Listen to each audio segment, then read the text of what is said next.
and they looking for that same call right now. The one that Lil Cam was seen in Houston, they looking for it all over the place because nobody's coming forward. So what they got to do is basically look at how the tweets, the messages from before, even the girl that they were with saying that they think Lil Cam was about to do something because months before, even years before, he was showing that he wasn't even a real fan of them. Like he was low key kind of hating on them the whole entire time. So that's why they already had a funny feeling that at that bowling alley, that Lil Cam was going to be the one that pretty much made it to where something was going to happen. One way or another is going everything done in the dark is going to come to light because of the fact that they already knew, and then due to the things like the feelings they had, the messages they were sending back and forth. And make sure you watch this whole video, subscribe to the channel.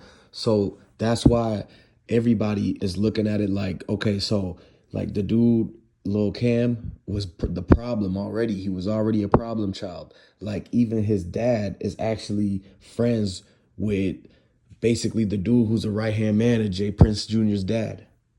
And not only that, but it's like they connected in Houston like that to the point to where if Lil Cam and his dad or whatever like have some type of beef with the Migos, then that whole thing is basically gonna get exposed and they're gonna get thrown in the mix because Lil Cam actually showed up and tried something. And so that's why they even tried to do the thing with the chain because they was gonna go melt that down and give it to Johnny Dang and see how much they could get back for it. Like everything's a revolving door, man. And all of Houston is looking at it like this shouldn't have even happened. And so that's why pretty much people are out here like speaking out against it, saying that the Migos should have never argued with that dude or should have never hung around him to begin with. And so that's like a big reason why you can't get into no arguments. You can't get into no disputes with people like that because there's no good that comes out of it. There's no good that comes out of it, period. And so that's why you have to be cautious and people have to be careful and move a certain type of way to where you don't end up going down that. And it's like, it's easy to get caught up in the mix like that. It's super easy. That's why all you got to do is just, hey, no, stay out that way. When you see something happen, like just like Lil Baby says, he said anytime he sees that type of energy, he's, oh, I'm gonna hurry up and go this way.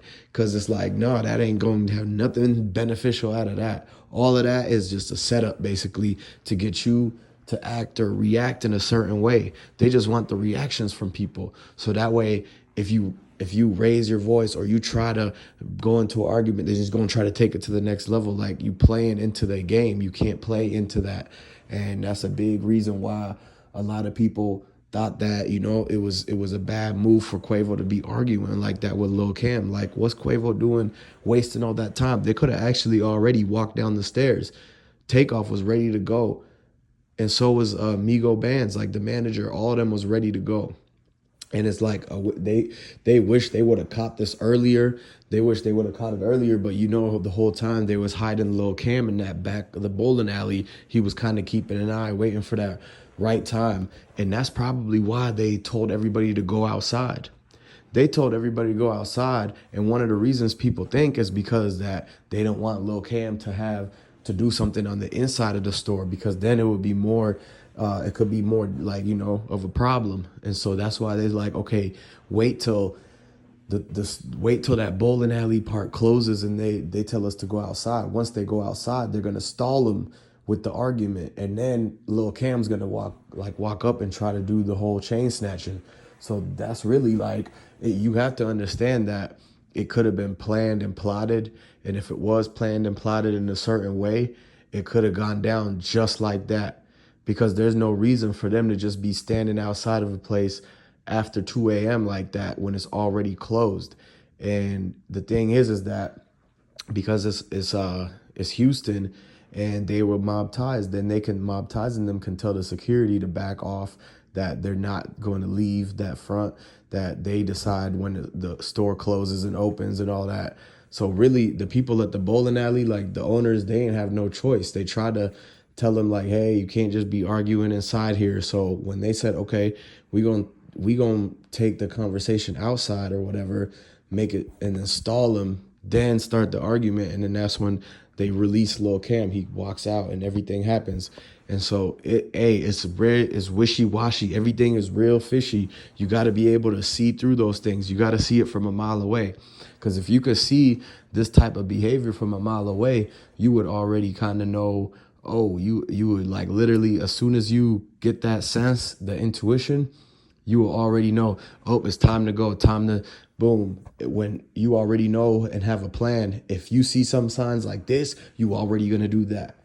And so that's why you got to be 2 steps ahead of them, 2 steps ahead of everybody, basically, because, while the haters are sitting there and plotting, it's like you got to be 2 steps ahead. That way they can never actually get the plot and plan right, because they don't anticipate in you having the feeling and catching on to something, because because they don't think that you paying attention really.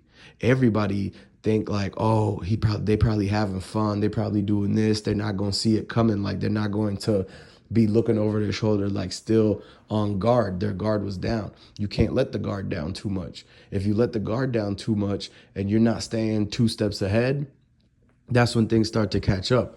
So you have to keep the guard up, like not to where you always head on a swivel, but like just in general, keep the guard up, like just be knowledgeable that you need to be moving cautious in a certain way. And so that little bit will go a long ways. You never know if that could get you out of a situation, that could get you at the jam. That could have really saved the Migos situation, man. Because if they would have been like, wait, hold on, I see these signs coming. Let me just boom, put my guard up. Oh, it's time to go out of this party. It's already time to go. Like they would have known what time to leave and get out of that situation. The exit is always important in these things, because it's like when everything comes down to enter and exit. So your exit plan has to be good. So you got to know when it's time to wrap it up, finish it off, when it's time to exit, when it's time to end the thing and go on, move on to the next chapter. You have to know when to call those shots, basically, because when you know how to make those type of decisions, that's really what is going to make us successful. Because a lot of people, they make a lot of money by exiting or getting in on something and then getting out at a right moment in time.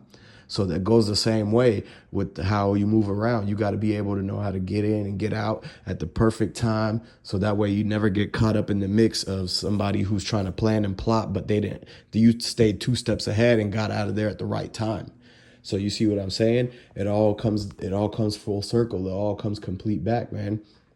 And at the end of the day, everybody in Houston just got to look at it like, look, you got to be basically looking up to real better role models, better leaders and stuff like that. Because a lot of people in Texas, man, they just all for the rah-rah. They just there trying to basically intimidate folks and stand their ground. They want to feel like they're the big dogs around there. So everybody in Texas got that same ego where they want to be the biggest, baddest person, right? They think that just because they there, that they got to be the ruler of the whole land, And so that's what's going on. And so these people's egos getting away, and it causes them to do some crazy things or to be forming groups and trying to conquer and divide and all that kind of stuff. So you got to see through all that BS to be able to maneuver the right way, so you could stay the 2 steps ahead and you know when to enter and exit correctly at perfect timing, so you can dip and dodge all the extra stuff and you could capitalize on what you need to feed the fam